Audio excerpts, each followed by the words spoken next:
Viewers, സാന്ത്വനം 2 അടുത്ത ആഴ്ചയിലെ അടിപൊളി പ്രൊമോയിലേക്ക് സ്വാഗതം. ആദ്യം തന്നെ കാണിക്കുന്നത് മീനാക്ഷിയെ മിത്രയാണ്. അപ്പൊ മിത്രയുടെ സ്വപ്നങ്ങൾക്ക് യാഥാർത്ഥ്യമാക്കാൻ വേണ്ടി നമ്മുടെ മീനാക്ഷി സഹായിക്കുന്നുണ്ട്.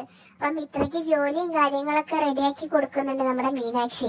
പിന്നീട് നമ്മുടെ ഗോമതി ശ്രീദേവിയായിട്ടൊരു തുറന്ന യുദ്ധത്തിന് തയ്യാറാവുന്നുണ്ട്. അപ്പൊ ശ്രീദേവിയുടെ പ്രവർത്തനവും കാര്യങ്ങളൊന്നും കുടുംബത്തിലെ മീനാക്ഷിക്കും മിത്രയ്ക്കും ഗോമതിക്കും ഒന്നും ഇഷ്ടപ്പെടുന്നില്ല.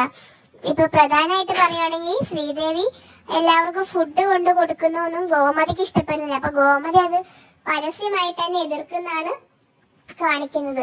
പിന്നീട് ശ്രീകല വരുന്നുണ്ട് വീട്ടിലേക്ക്. അപ്പൊ ശ്രീകല ശ്രീദേവി ചെയ്യുന്നതെല്ലാം നല്ല കാര്യമാണ്, ഇതുവരെയായിട്ട് മിത്രയും മീനാക്ഷിയൊന്നും ഇതുപോലെ ചെയ്തില്ല എന്നൊക്കെ പറഞ്ഞിട്ട് ശ്രീദേവിയെ സപ്പോർട്ട് ചെയ്യുന്നുണ്ട്. പക്ഷെ ഗോമതിക്ക് അത് അംഗീകരിക്കാൻ പറ്റുന്നില്ല. അപ്പൊ ഗോമതി ബാലനായിട്ടും ഒരു ചെറിയൊരു വാക്ക് തർക്കെല്ലാം കാണാൻ പറ്റുന്നുണ്ട്. എന്തൊക്കെയായാലും അടുത്ത ആഴ്ചയിലെ എപ്പിസോഡുകളെല്ലാം വളരെ മികച്ചതാവും എന്നുള്ള പ്രതീക്ഷയോടെ നമുക്ക് കാത്തിരിക്കാം. അതുവരേക്കും ബൈ.